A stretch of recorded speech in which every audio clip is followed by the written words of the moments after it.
सुंदरबन जंगल में कालू कौवे ने एक होटल शुरू किया है।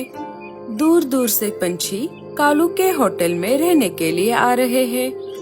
क्या कालू कौवे का फेमस होटल यही है? हाँ हाँ, बताइए, मैं आपकी क्या सेवा कर सकता हूँ? हमें 2 दिन के लिए एक रूम चाहिए। हाँ हाँ सर, अभी देता हूँ। मुझे आप तीनों के आईडी कार्ड दीजिए। ये लीजिए सर, आपके रूम की चाबी। अरे सुंदर, सर को उनका रूम दिखाओ और उनका सामान भी ले जाओ।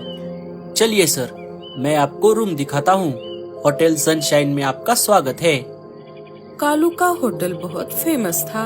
साल के 12 महीने होटल के रूम बुक रहते थे। चलो, अब दोपहर हो गई है, मैं घर जाकर थोड़ा आराम कर लेता हूँ। अरे सुंदर, तुम जरा रिसेप्शन काउंटर संभालो, मैं जरा घर जाकर आता हूँ। और लाडो से कहना किचन की थोड़ी साफ सफाई करवा ले। ठीक है कालू भैया। भूरे जी, ओ भूरे जी, उठ जाइए। सुबह से दोपहर हो गई, फिर भी आप सो रहे हो। मैंने आपके लिए गर्मा गर्म अदरक वाली चाय बनाई है। एक बार ये चाय पी लो, फिर बाद में खाना भी तो खाना है। आज मैंने आपके लिए आपकी पसंद की बिरयानी बनाई है। अरे वाह, आज तो उल्टा ही हो गया। मैं जरा बाहर जाकर देख कर आता हूँ, कहीं सूरज पूरब की जगह पश्चिम से तो नहीं उग गया। अरे नहीं नहीं भूरे जी, रोज की तरह आज भी सूरज पूरब से ही उगा है। लेकिन ऐसा कैसे हो सकता है? रोज तो तुम मुझे ताने मार कर उठाती हो, लेकिन आज अचानक ऐसा क्या हो गया तुम्हें जो तुम मेरी इतनी खातिरदारी कर रही हो? वो मैं हमेशा हमेशा के लिए मेरे मायके जा रही हूँ ना, इसीलिए। अच्छा, तो ऐसी बात है क्या? क्या कहा? तुम कहाँ जा रही हो? आपने बिल्कुल सही सुना, मैं हमेशा हमेशा के लिए मेरे मायके जा रही हूँ। अरे, अब तुम रो क्यों रही हो? रो नहीं तो और क्या करूँ? शादी से पहले आपने कहा था कि आपका लकड़ियों का बहुत बड़ा व्यापार है। बस उसे देखकर मेरे मम्मी पापा ने हमारी शादी करवाई थी। लेकिन जब से हमारी शादी हुई है, आप घर पर ही रहते हो, इसीलिए अब मैं जा रही हूँ। रीमा घर से जाने ही वाली थी कि तभी उसकी माँ उसे मिलने के लिए वहाँ पर आ जाती है। अरे माँ, तुम यहाँ पर कैसे? कैसी है मेरी लाडली बेटी? माँ के ऐसा कहते ही रीमा फूट फूट कर रोने लगती है। अरे अरे, क्या हो गया? तुम रो क्यों रही हो? रीमा अपनी माँ को सारी बात बता देती है। दामाद जी, ये मैं क्या सुन रही हूँ? क्या रीमा सच बोल रही है? अगर ऐसा है तो मैं मेरी बेटी को लेकर यहाँ से जा रही हूँ। सासू माँ, मैं भी मेरा खुद का कुछ नया शुरू करना चाहता हूँ, लेकिन मेरे पास उतने पैसे नहीं है। अगर बात पैसों की है तो मैं आपकी मदद करती हूँ। और वैसे भी रीमा मेरी इकलौती बेटी है। बताइए, आपके दिमाग में क्या चल रहा है? अरे ये क्या बताएंगे? घर पर रह रह के इनके दिमाग को जंग लग गया है। रीमा, तुम जरा जबान संभाल कर बात करो। भूरे जी तुम्हारे पति है। अगर तुम ही उनकी इज्जत नहीं करोगी तो बाहर का कौन करेगा? तुम्हें जो कहना है वो साफ साफ बताओ।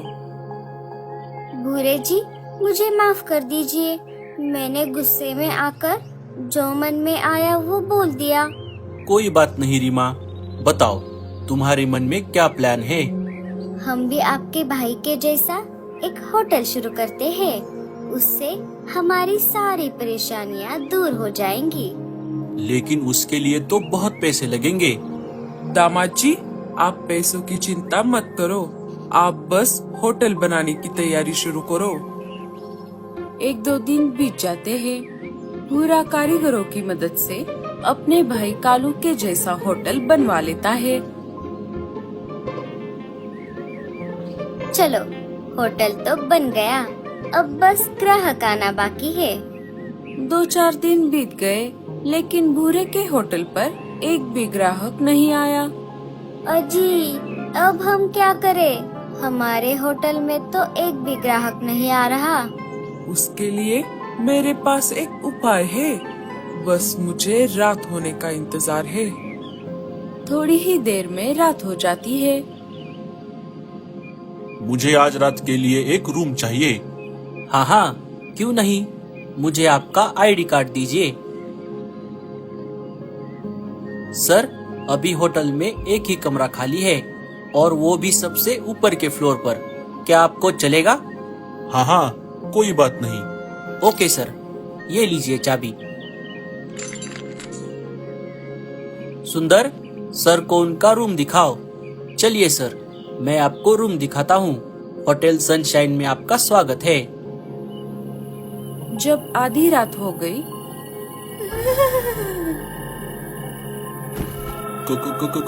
कौन है? ये मेरा कमरा है। निकल जा यहाँ से, वरना मैं तुझे कच्चा चबा जाऊंगी। भूत! कालू के होटल में अफरा तफरी मच जाती है। देखते ही देखते आधी रात में ही सारे पंछी कालू का होटल छोड़कर भूरे के होटल में रहने के लिए चले गए। सुबह हो जाती है। क्यों, कैसा लगा मेरा आइडिया? मम्मी, आपने तो कमाल कर दिया। आपका जवाब नहीं। अजी, ये क्या हो गया? ये अचानक हमारे होटल में भूत कहाँ से आ गया? पता नहीं गोरी, मुझे भी कुछ समझ नहीं आ रहा। कालू भैया, मुझे तो लगता है ये किसी की साजिश है। किसी ने ये जानबूझकर किया है। ये सब किसका किया धरा है, ये मैं अच्छी तरह से जानती हूँ। 1-2 दिन गुजर जाते हैं। फिर एक दिन रात के समय,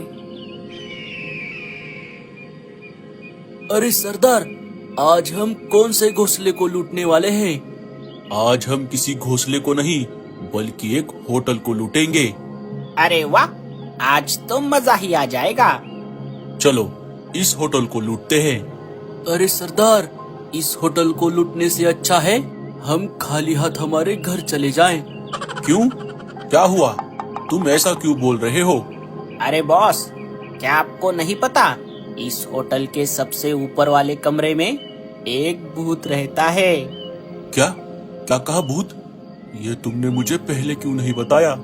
चलो चलो यहाँ से।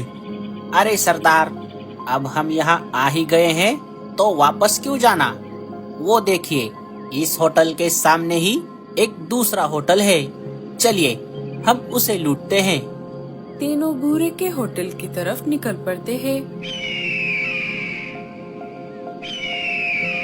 अरे ओ कौवे के पिल्ले, जल्दी कर। तेरे पास जो कुछ भी है वो सब हमें दे दे। कौन हो तुम तीनों?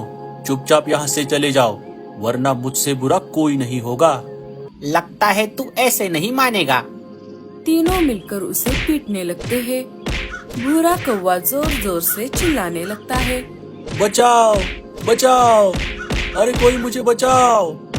अरे ये तो भूरे की आवाज है। कालू कौवा वहाँ पर आ जाता है। छोड़ दो मेरे भाई को, वरना तुम तीनों की खैर नहीं। कालू और भूरा मिलकर उन तीनों को खदेड़ देते हैं।